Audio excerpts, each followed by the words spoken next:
she thought she could blow me off, and I would be the bigger man. Well, somewhere in this lonely night, she's gone and lost all of her good sense. There ain't no secret I was sold to drinking, and I get to drinking till I start thinking tends to leave me in the state of mind I'm in. I held a night I'm on the outside, drug out of my mind, taking a short drive to your house. I know that it ain't right, and your dad is outside, ready to fist fight. He can't wait to take me down. To hell with the advice, if I ain't then I ain't nice. Here come my headlights, old man getting down. Take cover for your life and step out of your side. You're gonna Welcome, everybody, to Picks and Bones. It's Eric once again, bringing you the best in Americana, Carolina clay, black dirt, red dirt. If it's dirty, we're going to get you into it. And especially as far as the music goes, too. Tonight, I'm bringing to you Pistol Hill. This man has been all over the place, kicking ass. He's got some great music out there, some great collaborations. And, folks, let me bring him on. How are you tonight, sir? I'm doing perfect. It's glad. I'm just glad to finally get to hop on here with you, man, and talk to you. It's been a while. Yeah, Long man. time coming. I appreciate that. It's I know you've had some issues yourself trying to get things squared away and where they needed to be, and hopefully everything's worked out now. It sure is. Yeah. Awesome. That's good. Good to hear. Good to hear. I've had a fun couple months, man. Been a real fun couple. I've been paying attention. You've been all over the place, and I have been, and that between my wife being pregnant, and I'm 25 years old. I'm just now learning what life is. And and you're still a newlywed if you really want to break it all down. So I mean that's awesome too. Congratulations on that as well. Thank you. And the baby on the way. Oh yeah, babies change your life, brother. I'm telling you. I'm in the middle of a war over the name.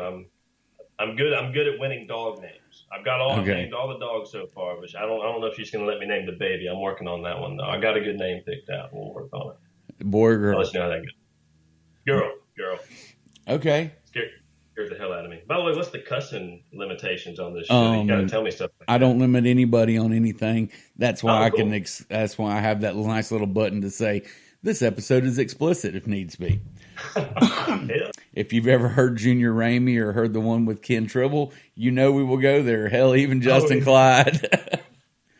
I did listen to Justin. Justin, man, I love that dude. He's when awesome. You guys, since the notorious Justin Clyde Williams, it's not. I don't think there's a show that he doesn't get brought up in some way, shape, or form. You guys have done a couple of collaborations and everything together.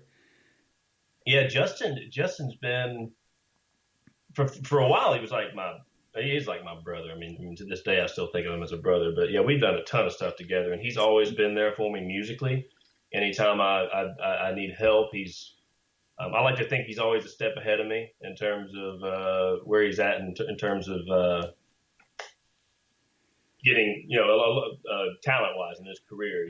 In guitar, he's always a little bit better than me. Vocal is always a little bit better than me. He's always kind of helping me along and teaching me what I need to know. And if I have any questions, Justin's always there for me. And if I ever need somebody to play guitar on something,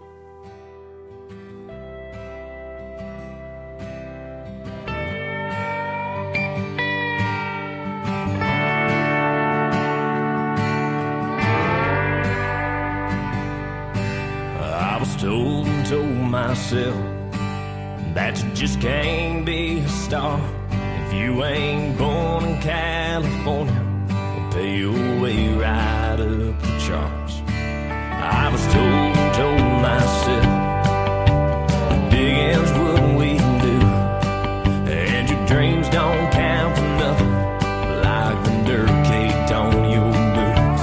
Well, I got wise and told myself if I had a chance in hell, if I could ever sing and pay the bills, I'd stop digging these wells. Well, I got smart and took a chance and called it dumb luck if these hands could find a way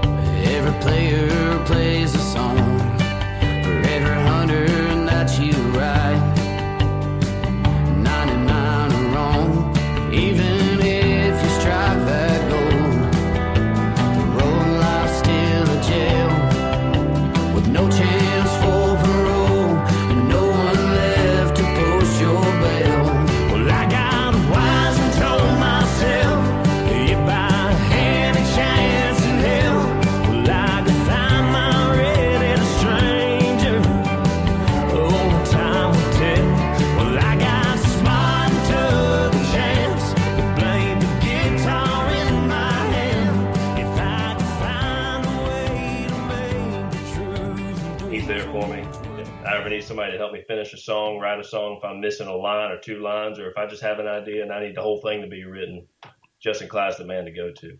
And he's awesome, man. I love him to death. And he loves everyone back too. Cool he part. really does. I mean, he's a huge, not only, or we all support the hell out of him, but he's also a huge supporter. He's been a huge supporter of my show and what I'm doing, and just everybody around.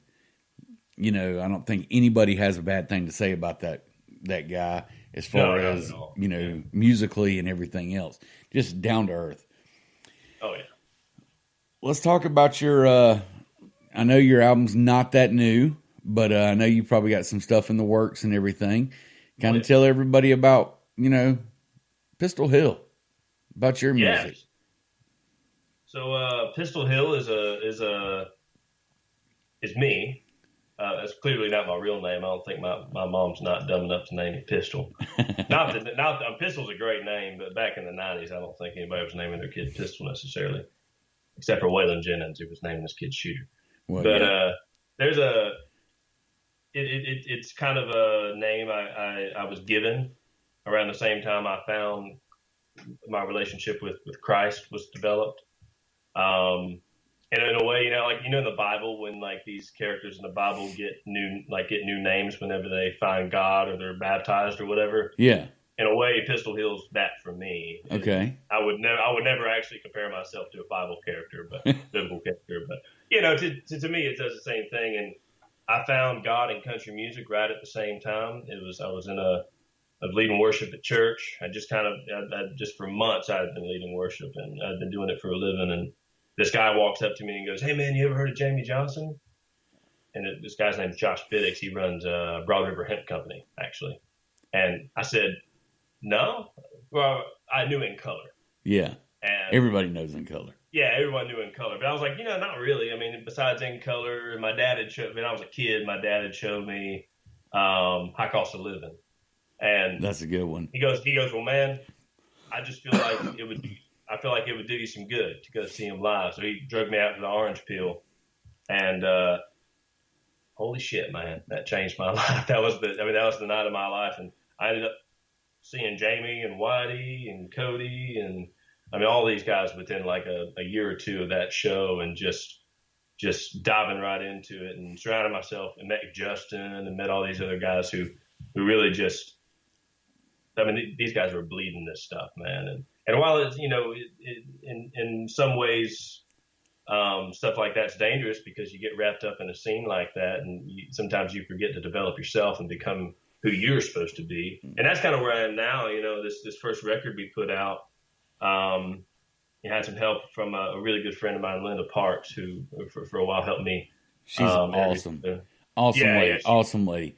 She and I are talking about doing some work together on getting some South Carolina bands up your way and vice versa.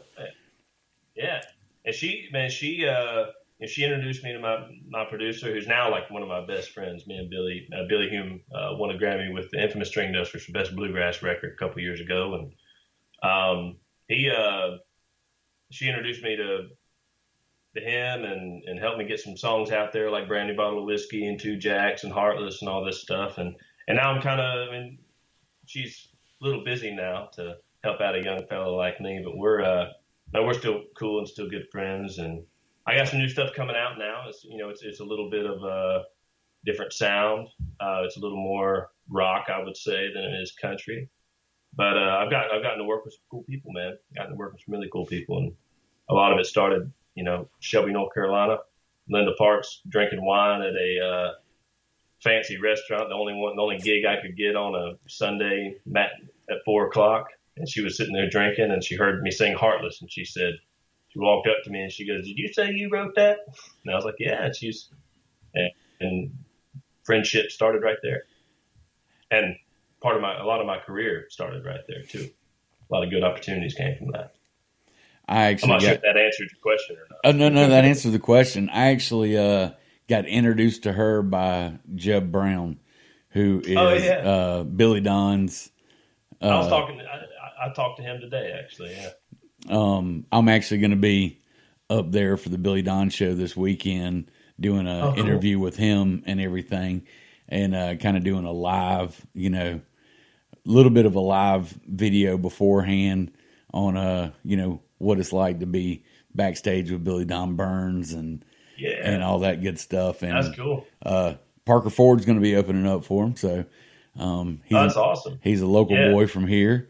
So I got to go support them both. And Jeb's sister is a dear friend of mine, so that's nice. That's an awesome thing. So we were actually we just booked a show with Billy Don.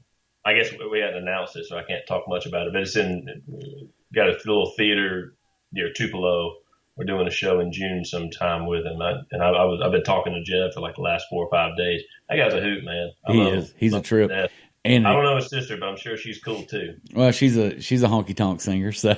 Oh, cool. Yeah, she's check her out, Jennifer Westwood and the Handsome Devils. They're amazing. Really, they really are. And she is a great friend. So I got nothing but positivity and love for those folks. How did you get started as a musician? As a musician, oh man, I was 6 years old, and I was just learning what it meant to rebel against my parents. So I convinced my grandparents. I come from a long line of businessmen. Okay.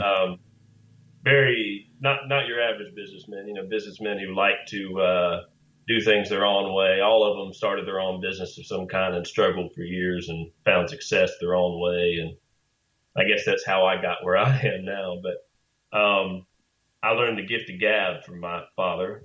And I used that gift of gab to convince my grandparents to go in on some drum lessons for me and buy me a drum set and take turns taking me to my grandmother, Ann, would take me to drum lessons here in Shelby at Shelby Music Center. And Alan, a good friend of mine now. It's funny, we played in the band together for like 2 weeks, but we played in the band together. But he taught me drums when I was 6 years old. It was really interesting going to see his band in college and stuff because, he's still rocking, man. He's still killer. But that was my start. I played drums for about 6 years and just long enough for my dad's hearing to go, nice. Shit. And but my brother was actually touring with a Latin band playing lead guitar for him. He had I don't know if you know much about guitars, but he had a Stevie Ray Vaughan Strat with John Mayer pickups. Oh wow, which is an interesting mix. That is a very interesting mix. And then he bought a Martin. He bought a D18 or something, and he gave me his old Ibanez Artist Edition at 12.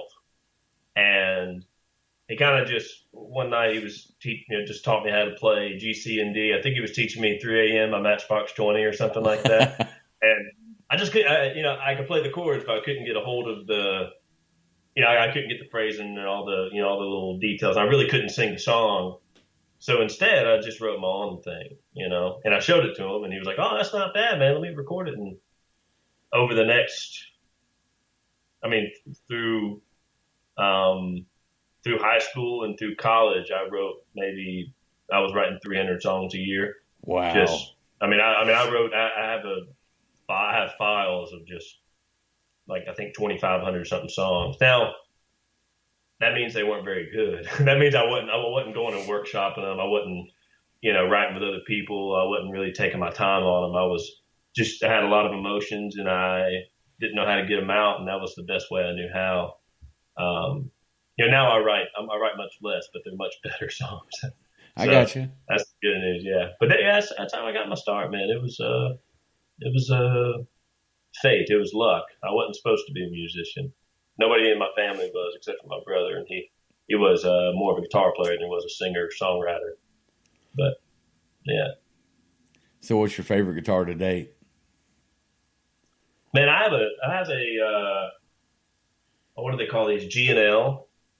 It's like a Strat. I think it's where Fender started multiple companies. The guy started multiple companies, and every time he would just kind of make a better product, and it would end up actually being cheaper because it was a lesser known brand. These G&Ls are pretty interesting. Now they're not. I've had an American Strat that was pretty cool, but I like this. This is I just got it the other day. It's actually my wife's uncle. So I don't know what that would be to me, but he passed away. He was a tour musician for a while, Okay. and he passed away maybe 8 years ago.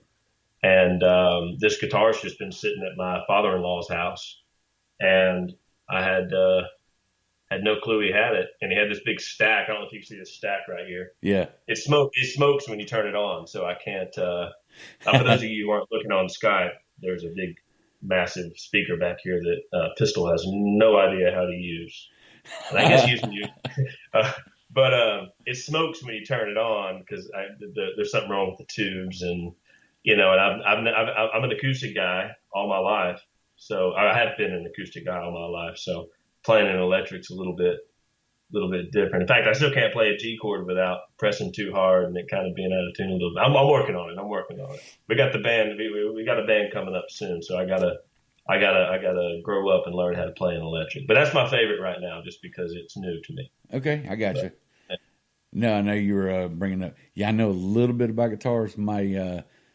I bought my son. It's a Epiphone Les Paul, but we found it at a pawn shop because he was wanting a Les Paul to add. Because his first guitar I got him was a BC Rich Warlock Kerry King edition with black diamond heavies and the whole works. Yeah. But on the Les Paul though, the guys weren't paying attention, and a luthier had reset this thing up.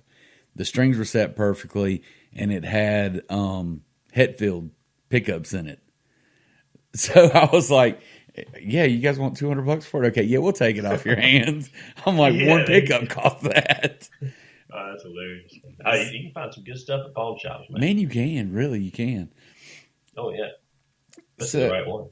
True. Very, very true. The ones that aren't going to last long, those are the ones you need to pay. Yeah. The new ones. Yeah, the ones that are going to burn out really, really, really fast. Yeah.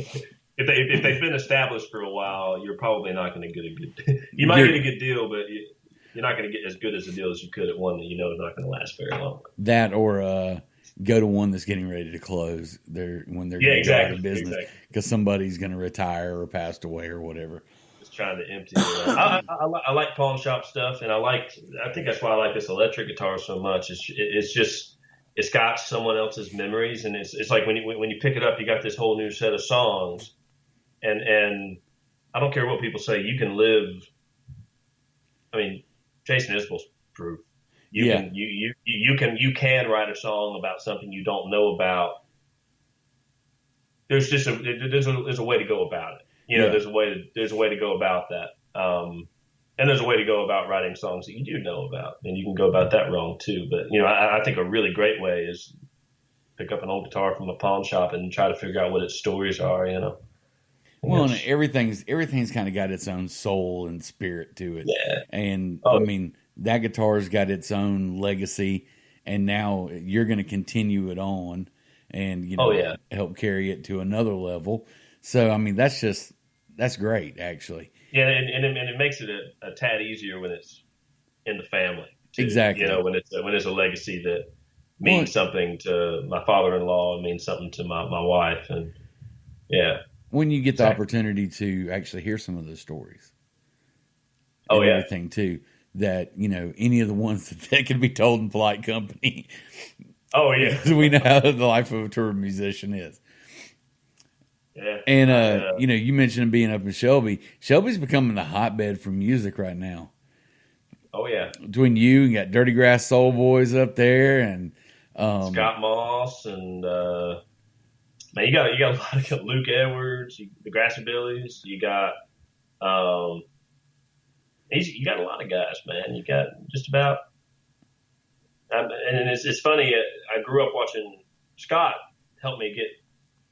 I guess this goes along with the story of how I got my start in music. When I first started playing and first started writing or taking myself seriously, the same guy, Josh Biddix, who took me to see the Jamie Johnson show and kind of introduced me to what we were able to call the outlaw era or the most recent outlaw era of music, Cody and Whitey and Jamie and all that stuff.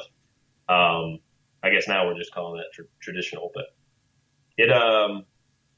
about the same time, he introduced me to Scott, and he brought me down to Scott's studio. Scott had just opened Redbud, and he was just testing out some new equipment, and he let me sit in there and record some demos, and I ended up releasing 9 of them. I don't know where they are now. I think I probably took them down and erased them because I was embarrassed.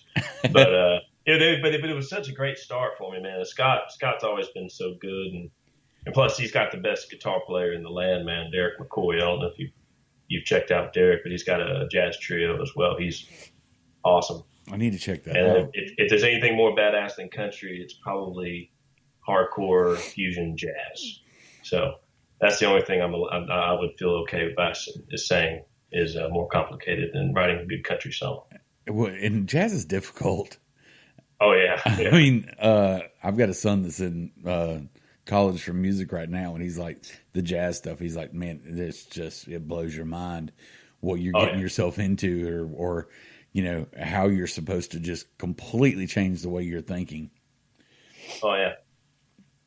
I know. And country and jazz go well together too. I mean, take Merle Haggard for instance. He's got records that the whole thing just feels like a jazz record.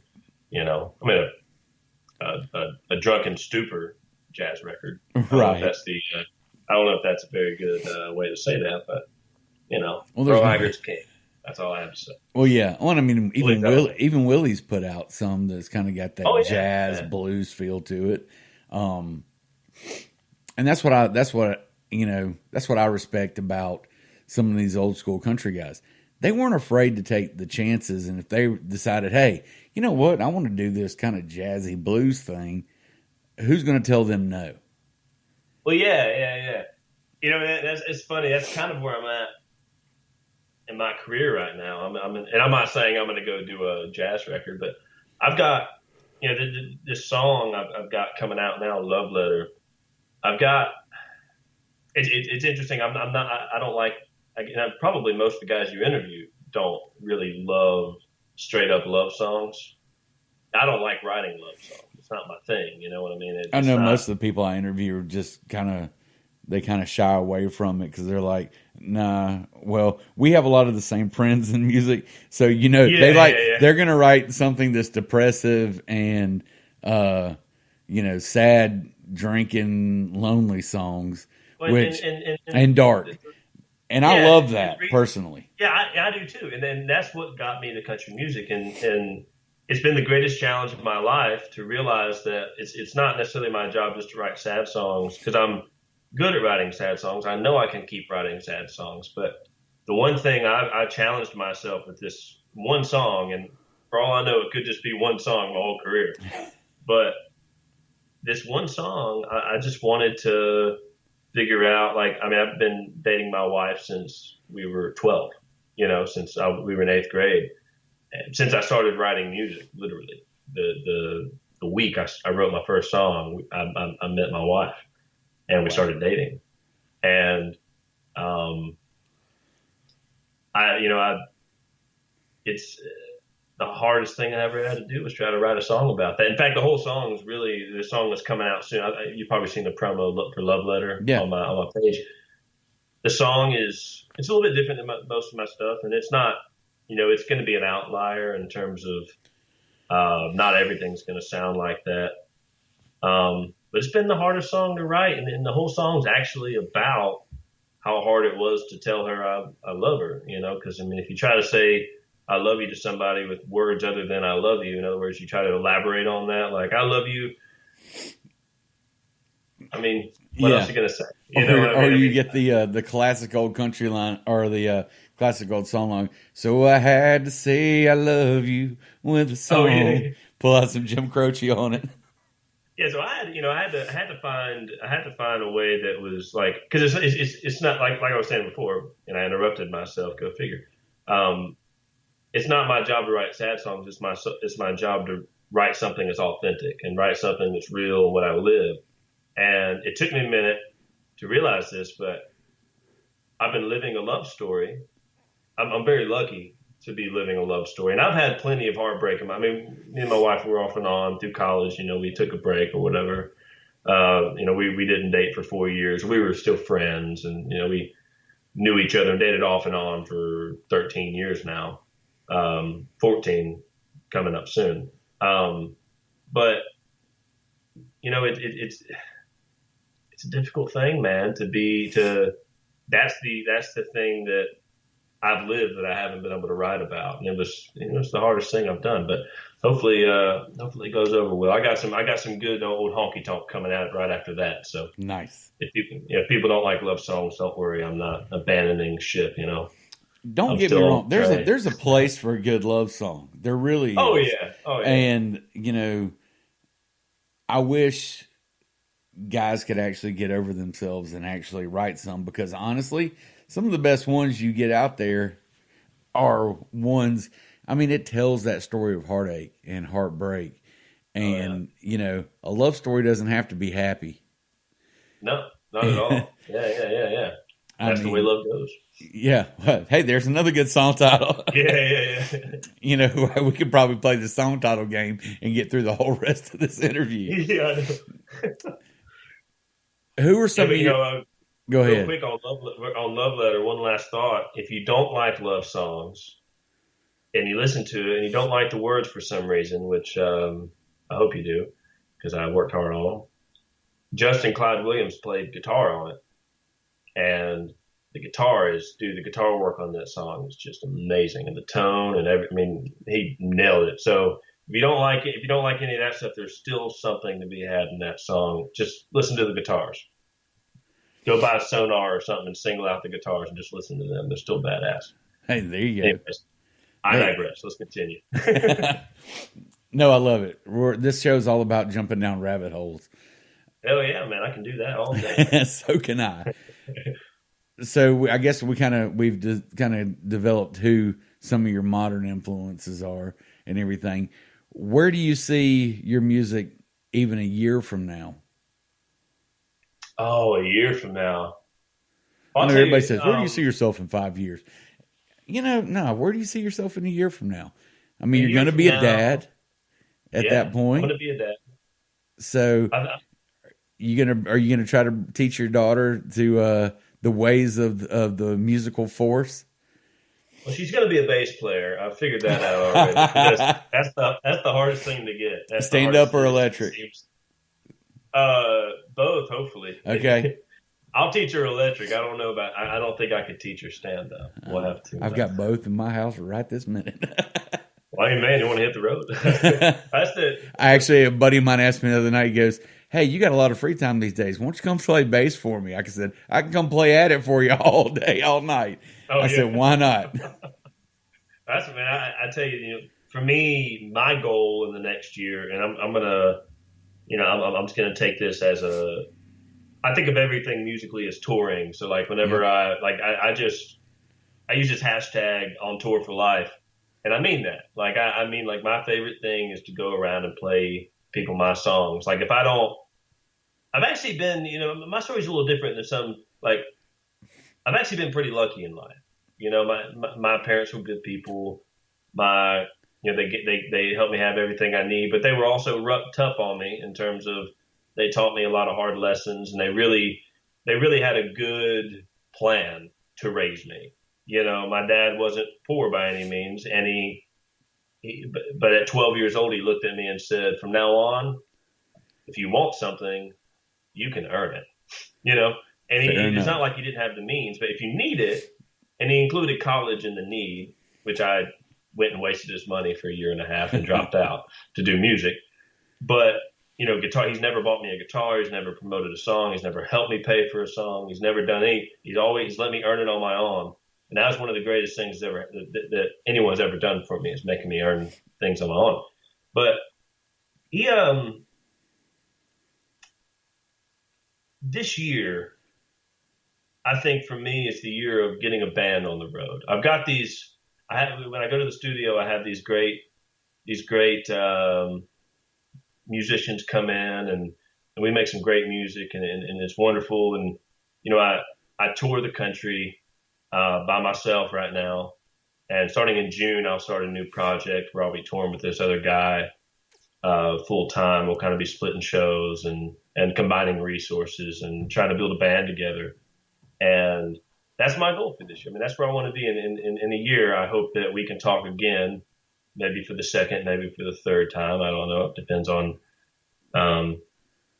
on how my schedule looks. Right on. But I hope to have a band. I hope to be able to bring. Right now, I feel like I'm bringing 75% of the Pistol Hill experience to people in terms of like my ability to show off what I have to offer as a musician. But I feel like I owe people that other 25%. You know, I stuttered there because I almost said 15%. I did not do very good in math, so we can just leave that. That's why you're a musician, right? That's what I see in a year. That's what I'm focused on. I'm focused on getting a band on the road and transitioning. I mean, right now I'm playing 250 shows a year in 25 different states, playing the corner bar rooms, you know, and one or two people there may be listening to me, or you know what I mean. Some places I go I have 20 or 30. Some places I go I have none. You know, and I want to get a band and get into some more listening rooms, and you know, try to double the amount of listening rooms I'm doing, and that's what I see in it here. I think there's a lot of guys that are trying to get out of the bars and more into the listening rooms. Yeah. Because it's like I think there's a constant battle of that. Yeah, there really is, and you know, one of my biggest gripes with, you know, shows and everything today is people will go, they're going to pay the door fee or buy a ticket or whatever. But then if you come in there and you're just running your mouth the whole time, playing on your cell phone, why did you bother spending that money? You know, granted, the artist appreciates you spending that money, but the artist is going to appreciate it more if you're actually listening and digesting that music. Because, you know, I've been a musician all of my life too. I get it. You want them to feel your pain. You want them to feel your joy. They want you to feel that heartache, whatever you're trying to convey, because, you know, this is your life you're putting out there for them. And, you know, musicians are, you know, I see musicians actually even more so than any other, you know, other than, you know, not even actors or artists or anything else. You're literally bearing your soul on the stage. And you're saying, here, I'm pouring everything out here. The least you could do is listen for the next hour and a half, 2 hours. You know. Or just, and that's part of why I'm teaming up with this friend of mine. And I'll be announcing a bunch of stuff. I would just spill all the beans, but he, you know, we have like a plan, as ineffective as it may be. You know, we might post it and get 2 likes on it, but we have a plan on how we're gonna announce all this stuff. But part of that reason, just because, I think the biggest issue is if you're singing 3 hours a night. First of all, that's unhealthy for your voice. I mean, people do it. I mean, Jamie Johnson, I've heard stories about him singing 3 or 4 hours, or overselling a concert and him singing 2 back-to-back 2.5-hour shows. And Eric Church does 3-hour shows and all that stuff.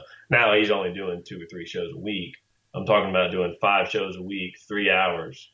It's really unhealthy. And not just is it not good for, I'm not a light singer by any means. I mean, I sing much like a rock singer in terms of how I sing and where I sing from and the different voices I use and stuff.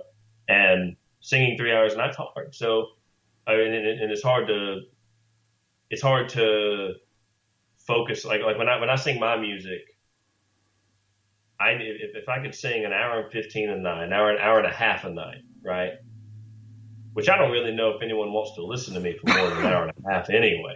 You know what I mean? Like when I go to a show after an hour and a half, I'm like, at least walk off stage and come back, you know, pretend it's an encore or something. You know? Like I'm ready for the next act, you know?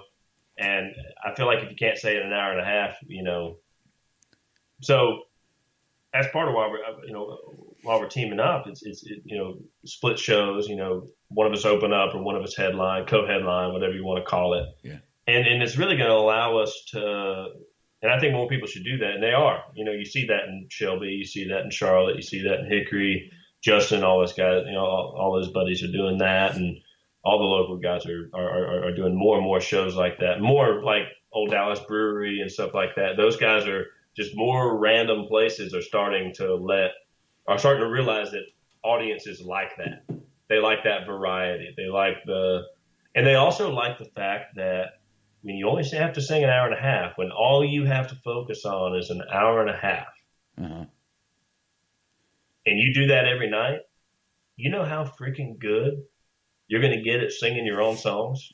Absolutely. Because that's all you're going to have to do. You sing your own songs for an hour and a half, maybe 4 covers tops, and you're going to get so good at singing those songs, which means that your originals are going to get better. Yeah. And if you're only singing an hour and a half a night, when you go home at night, you still have enough energy and enough vocal capacity to write. Yeah. And to me, that's everything. You know, for me to be able to get off a show and go back to the hotel or go back in the van or whatever it is and write a song, to be able to sit there and sing for another 2 or 3 hours writing a song, that's what I want to be able to, you know, keep doing.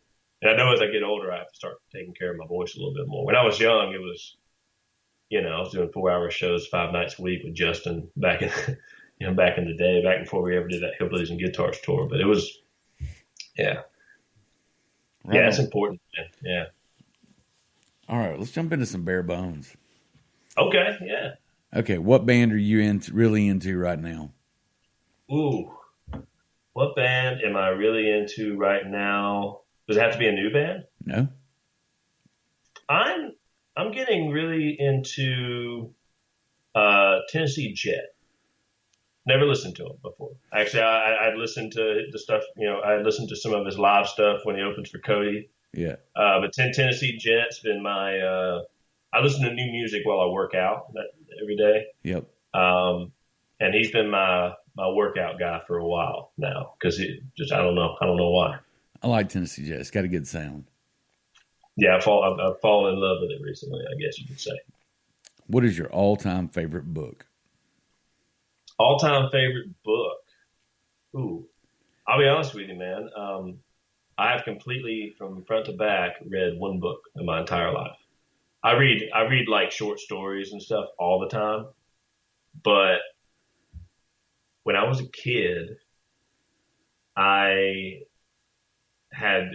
was never diagnosed with ADHD, but I totally had ADHD. They called it reading comprehension. Yeah. Basically, what reading comprehension means is it basically means that you can read 10 pages and go, oh shit, what did I just read? You know, and you have to read those 10 pages again, you know. So I started listening to books and stuff through school, and I just kind of said screw it, and I could never. I'm one of those guys. I read an interesting line, and then I'll keep reading, but the whole time I'm thinking about that one line. Yeah, I'm like, man, you know, I could make a song out of that one line. You know, I could, you know, whatever. But that one book was the Steve Jobs biography, so that's my favorite book. Okay. Yeah, I guess because he's an asshole, but he was still productive. Exactly. All right. Yeah. You being from North Carolina, pulled pork or brisket, but if you have it, is it going to be dry rub or what kind of sauce? If you go sauce, Red Bridges barbecue, pulled pork, and I guess, man, I never remember if I don't really use this. I don't really like sauce. I like dry rub.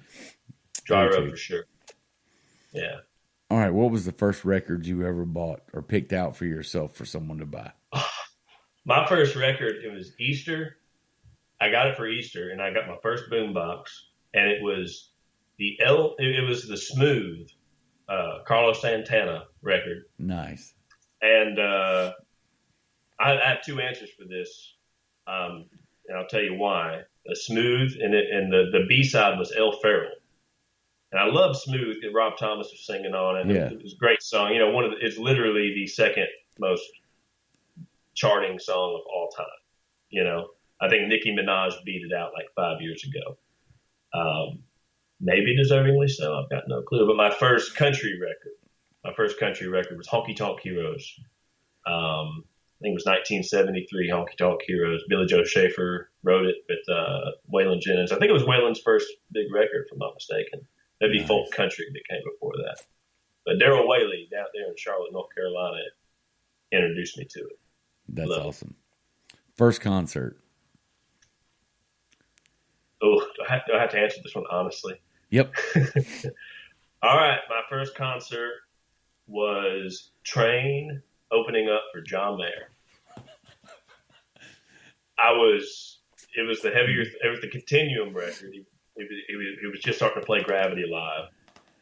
And I just loved the blues, man. You know, when I was a kid, the blues. Stevie Ray Vaughan was my Waylon Jennings, you know. Okay.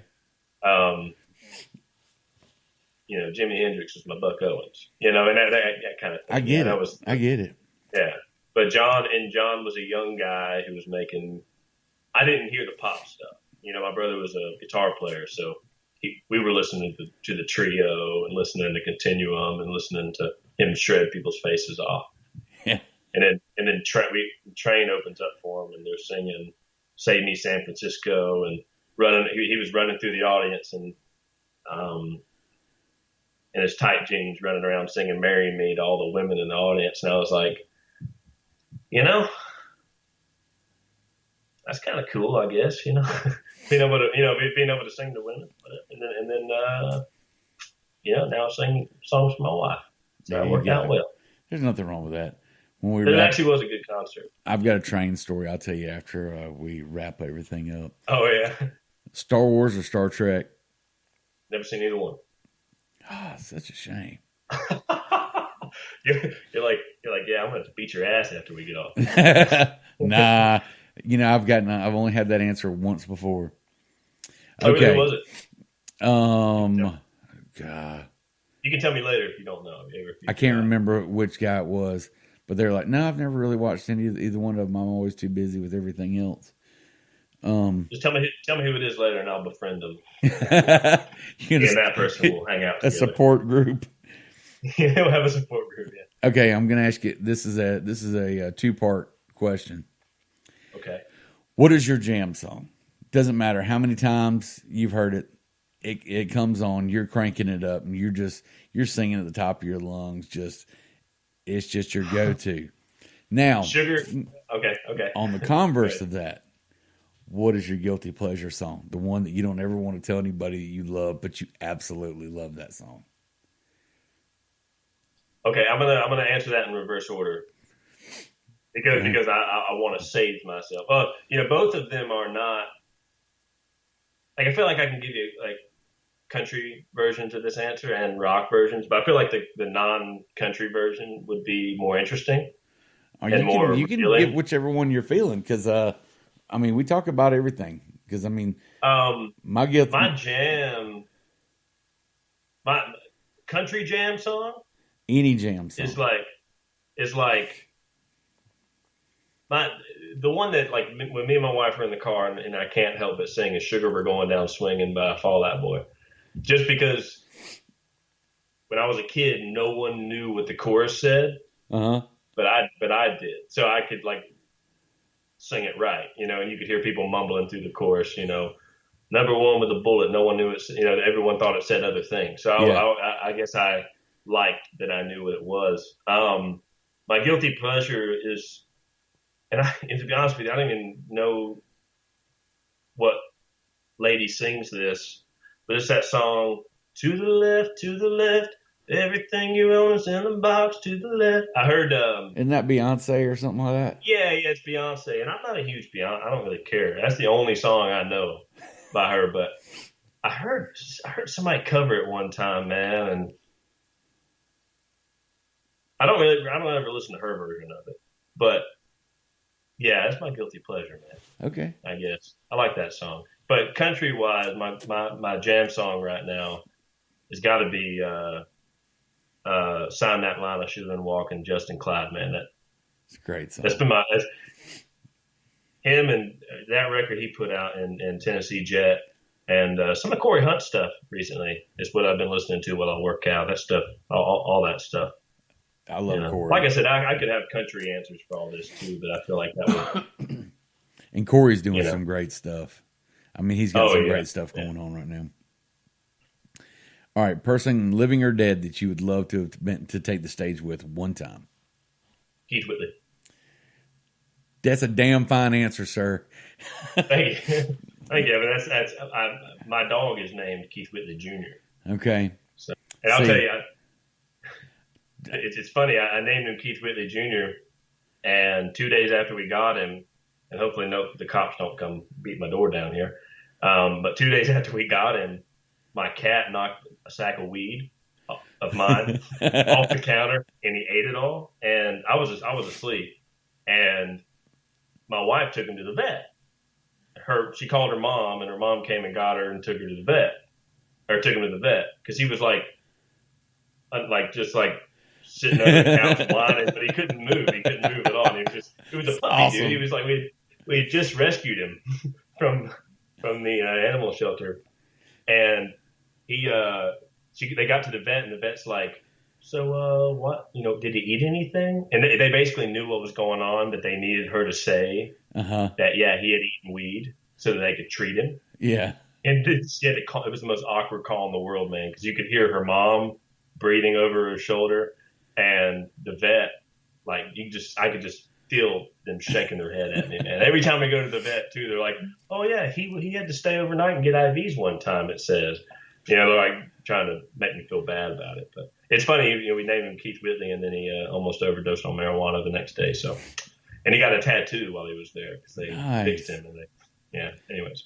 Nice. See, that redeems the not ever watching Star Wars. Yeah, it does, doesn't it? Cool. Absolutely. Okay. Do you have a life's mantra or, saying that you try to live by? Yeah.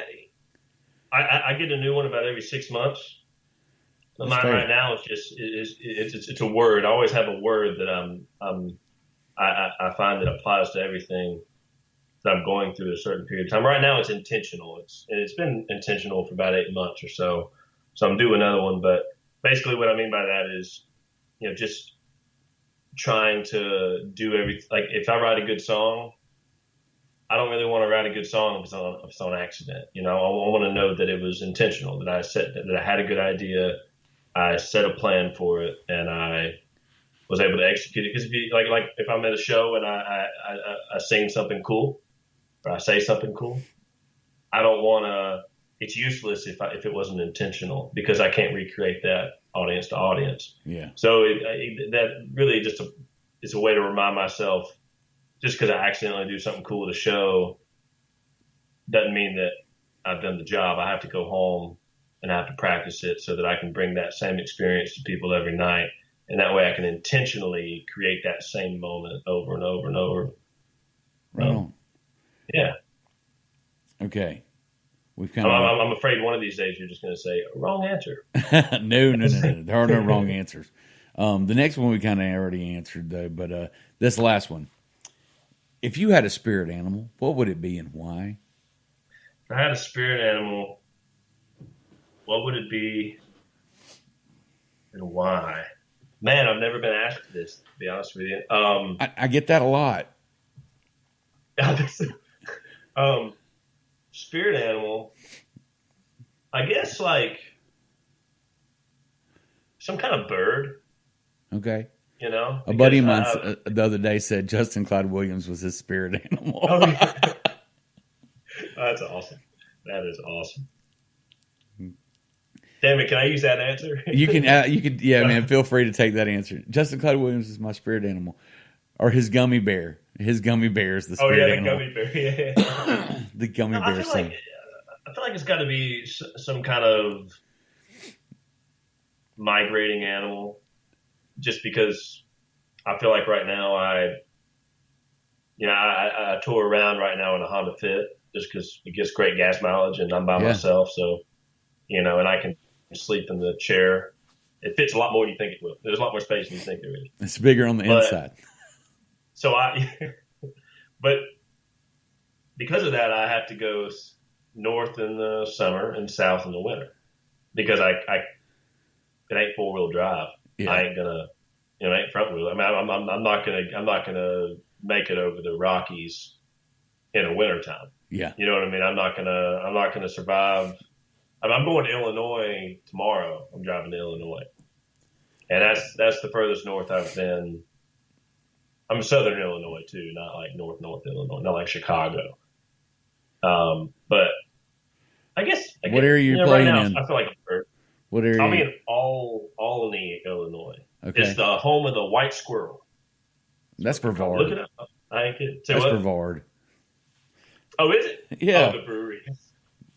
Yeah, Brevard, North Carolina is known for their white squirrels, man.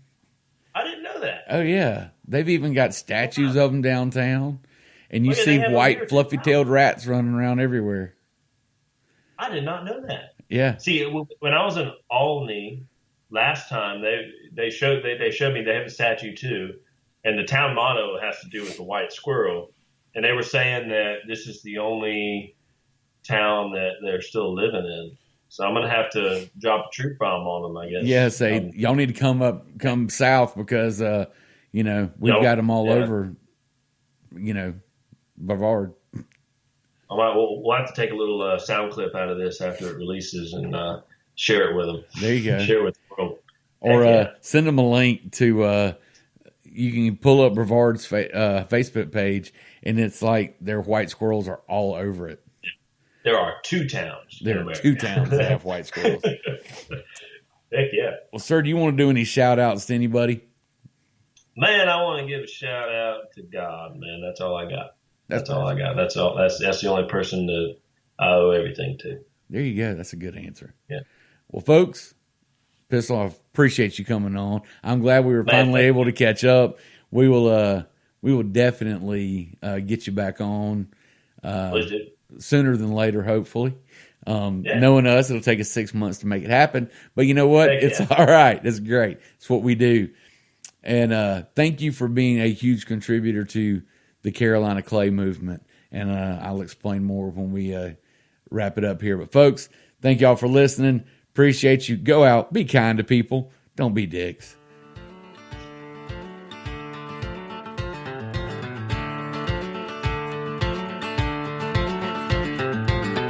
I think the world is over.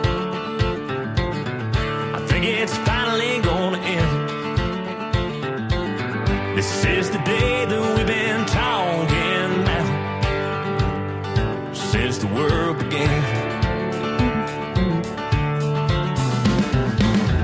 They're taking down all the pictures from